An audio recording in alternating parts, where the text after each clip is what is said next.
తోట 57వ రోజు అమ్మా. 57వ రోజా అండి? 57వ రోజు అంటే 3 నెలల తోటలాగా ఉంది. గ్రోతింగ్ అదంతా కూడాను. గ్రోతింగ్ ఎన్ని లీటర్లు వేసారు అడుగులో? అడుగులో ఇప్పుడు 15 లీటర్లు వేసినామమ్మా. ఇది RPS 76 వాడిన తోట అండి. స్టార్టింగ్ విత్తన శుద్ధి దగ్గర నుండి కూడా వాడడం జరిగింది. యూజ్ చేసింది విత్తన శుద్ధి దగ్గర నుండి.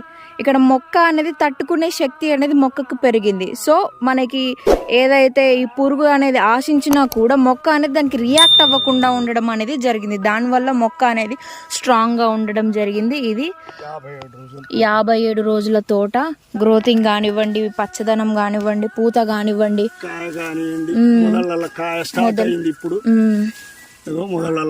మొదలు కింద దగ్గర నుండి కాత పూత పిందె బాగుంది. కాకపోతే ఏంటంటే మనకి నమ్మకం RPS వల్లనే మనకి